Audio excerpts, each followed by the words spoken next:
जोया ने कोशिश की कि वो अपने आईब्रो को ऊपर नीचे गिराकर कंटेम्पलेट कर सके और सिमरन के बोले गए शब्दों के बारे में सोच सके, लेकिन उसे ये सब कुछ करते हुए बहुत ज्यादा दर्द होने लगा। और ये दर्द उस दर्द और कंफ्यूजन के मुकाबले कुछ भी नहीं था जो उसे इस समय अंदर फील हो रहा था। चंद्र कपूर ने उसे और उसकी फैमिली को अपने काम के लिए इस्तेमाल किया था, उन लोगों को अपने गेम में एक मोहरा बनाकर यूज किया था। मुझे पता है इस बात पर यकीन करना बहुत मुश्किल है, मेरा मतलब है आखिर कोई तो उसके साथ ऐसे चालाकी कर पाया। मुझे पता है तुम इस समय क्या फील हो रहा है, और अगर सच कहूँ तो मैं तुम्हारी ज्यादातर फीलिंग्स को अंडरस्टैंड कर सकती हूँ। जब मुझे पता चला था कि उनका मर्डर हुआ था तो मेरा चेहरा भी गुस्से से लाल हो गया था। ऐसा कहते हुए सिमरन ने अपनी छुपी हुई फीलिंग जोया के सामने उजागर करते हुए अपने मन की बात कही। और ये तब हुआ था जब रायचंद फैमिली ने उसे उसकी माँ के मर्डर के बारे में इन्फॉर्मेशन दी थी। मैं उन लोगों को मारना चाहती थी जिन लोगों ने मेरी माँ को मारा था, उन्हें खत्म कर देना चाहती थी। मैं चाहती थी वो लोग बहुत ज्यादा तड़पते हुए दिखाई दे। मैं चाहती थी कि उनमें से हर कोई दर्द में दिखाई दे, और फिर भी मैंने ऐसा कुछ नहीं किया। मुझे वाकई में नहीं पता कि मैंने ऐसा कुछ क्यों नहीं किया। सिमरन ने अपने कंधे उचकाते हुए कहा। ऑफ कोर्स उसे पता था कि उसने ये सब कुछ क्यों नहीं किया है, लेकिन वो जोया को ये सब कुछ जानने का सेटिस्फेक्शन नहीं देना चाहती थी कि किस तरह शशांक की मौजूदगी से उसे कितनी मदद मिली थी। अगर मुझे लगता है हमें अब इस बारे में बात करनी बंद कर देनी चाहिए और इस बात का फोकस करना चाहिए कि तुम्हें कितना ज्यादा बेवकूफ बनाया गया है। ऐसा कहते हुए सिमरन तुरंत जोया के चेस्ट की तरफ देखने लगी। धीरे धीरे ऊपर की तरफ उठ रहा था। चंद्रचूड़ वही सेम आदमी था जिसने मेरे पिता को तुम्हारे बारे में बताया और मेरे पिता का इस्तेमाल किया, उन्हें मैनिपुलेट किया था कि वो उन्हें तुम्हारे आगे यूज कर सके और अपने छोटे भाई के खिलाफ खड़ा कर सके। और अब आता है एक आदमी, एक स्मार्ट लेकिन गुस्से से भरा हुआ आदमी। सिमरन ने अपनी बात को आगे बढ़ाते हुए कहा। जोया एक बार फिर से कुछ कहने की कोशिश करने लगी, लेकिन एक बार फिर उसके मुंह से दर्द भरी आवाज निकलने लगी। अगर तुम्हें ये बात जाननी है कि चंद्र कपूर ने सब कुछ क्यों किया, तो मुझे भी इस बारे में कुछ नहीं पता है। सिमरन ने ऐसा कुछ कहते हुए तुरंत पीछे पलट कर देखा और टीवी ऑन करते हुए कहने लगी, मैं इस बारे में तो बिल्कुल भूल ही गई थी, मगर देखो। ऐसा कहते हुए उसने जोया को टीवी की तरफ देखने का इशारा किया। जैसे उसने रियलाइज किया कि जोया अपना सर नहीं उठा पा रही है, सिमरन ने तुरंत उसकी बैठने में मदद की। उसने ऐसा ही किया क्योंकि वो देखना चाहती थी चंद्रशेखर को मीडिया के इंटरव्यू लेते हुए, देखकर उसका क्या हाल होता है। मैं टीवी का वॉल्यूम बढ़ाना कैसे भूल गई। ऐसा कहते हुए सिमरन ने तुरंत टीवी का वॉल्यूम बढ़ा दिया। मुझे मेरी वाइफ के बारे में अभी तक कोई इन्फॉर्मेशन नहीं मिल पाई है। हालांकि मैं आप सब लोगों को इस बात का यकीन दिला सकता हूँ कि जिस किसी ने भी ये काम किया है उसे उसका भारी दाम चुकाना पड़ेगा, और मैं इसके लिए सब कुछ देने के लिए प्रीपेड हूँ ताकि न्याय हो सके। मैंने अपनी रिकवरी की इन्फॉर्मेशन बहुत सारे लोगों से छुपा कर रखी क्योंकि मुझे लगातार अपने छोटे भाई चंद्रचूड़ से इसके लिए धमकियां मिल रही थी। उसने मुझे मेरी बेटी को धमकाने के लिए और उसे चोट पहुंचाने के लिए धमकी दी थी, लेकिन मेरी बेटी को इस बारे में बिल्कुल भी पता नहीं था कि वो मेरी बेटी है। उसने मेरी बेटी को चोट पहुंचाने की धमकी दी और मुझसे कहा कि अगर मैं कंपनी को उसके नाम के अंदर ही मैनेज नहीं करूंगा तो वो उसे मार डालेगा।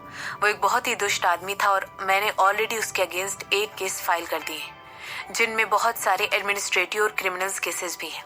मिस्टर कपूर, आपने इस समय आगे बढ़ने का डिसीजन क्यों लिया, खासकर तब जब आपके पिता मर चुके हैं? क्या ये आपकी लोगों से सिंपैथी गेन करने की कोई चाल है? मैंने ऐसा कुछ भी करने की प्लानिंग नहीं की थी, मगर जैसे ही मेरी वाइफ हो गई मैंने अपनी बेटी से मिलने की बहुत ज्यादा कोशिश की। सब कुछ आपाधापी में कन्वर्ट हो गया था और मैं आप लोगों को डिटेल देकर और ज्यादा बोर नहीं करना चाहता था। इन सब चीजों के बाद सब कुछ हो गया तो मैं सारी अतीत की बातों को अतीत में ही रखना चाहता था। इन सारी बातों को अपने पीछे छोड़कर आगे इस कंपनी का चेयरमैन बनकर इस कंपनी को चलाना चाहता था।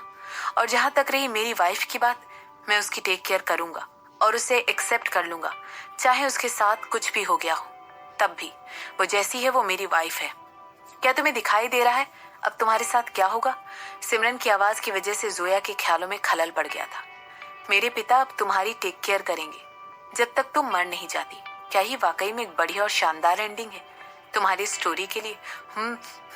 जोया ने पूरी कोशिश की कि वो अपना सर हिलाकर सिमरन की बात का जवाब दे सके।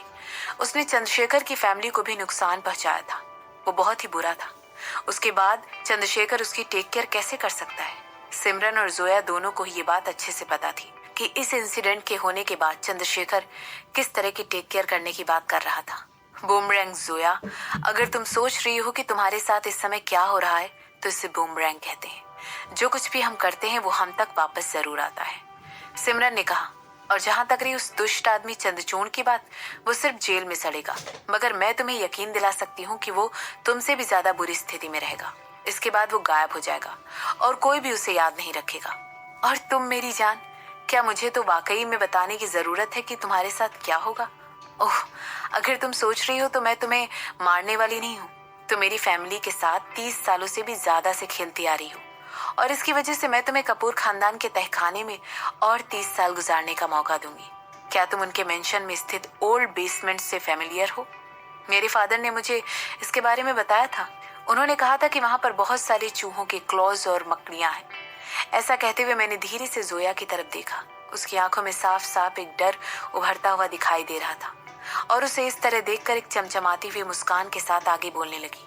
मजा आएगा ना? जोया बस इतना ही कह पाई थी। ओह, तुम्हें और ज्यादा स्ट्रगल करने की जरूरत नहीं है, सिमरन ने कहा। जब मैं यहाँ से चली जाऊंगी तो कुछ लोग तुम्हारे पास आएंगे और तुम्हें प्रेस्टीजियस कपूर मेंशन में लेके जाएंगे। तुम्हें वहां पर ट्रांसफर किया जाएगा। मेरा मतलब है, अब क्योंकि तुम्हें कपूर मेंशन से इतना ज्यादा प्यार है तो तुम्हें अपनी बाकी की जिंदगी उसी मेंशन के अंदर गुजारनी होगी। ऐसा कहने के बाद सिमरन ने तुरंत अपनी पीठ जोया की तरफ कर ली और उसके कदमों की आहट पूरे रूम में गूंजने लग गई। जहां तक रही मिस्टर कपूर की बात, वो आदमी जिससे आपने मेरे बच्चे को रिमूव करने के लिए कहा था, आप उनको भी जल्द ही तड़पता हुआ देखेंगे। उनकी वाइफ के साथ आप उन्हें तड़पता हुआ देखेंगे, और वो भी उनके गलत एजम्पशंस की वजह से, सिमरन ने कहा। और एक और बात, मैं इस बात को लेकर पूरी तरह श्योर नहीं हूँ कि मिसेस लीना कपूर ने अपने हस्बैंड को इन्फॉर्म किया है कि नहीं, मगर उस बच्चे का पिता शशांक वर्मा है। और यकीन कीजिए, जब मैं ऐसी बात कह रही हूँ तो वो वाकई में कोई बहुत अच्छा आदमी नहीं है, खासकर तब जब बात उसकी फैमिली और उन लोगों की आती है जिन्हें वो बहुत प्यार करता है।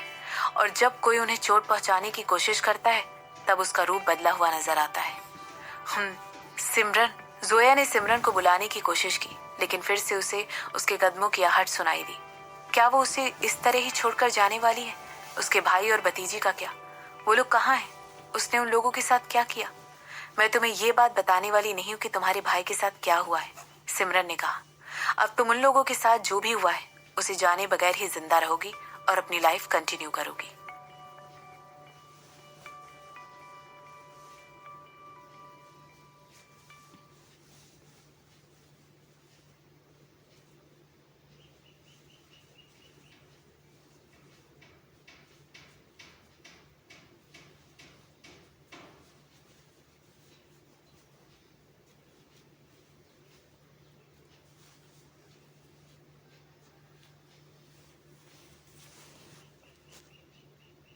वो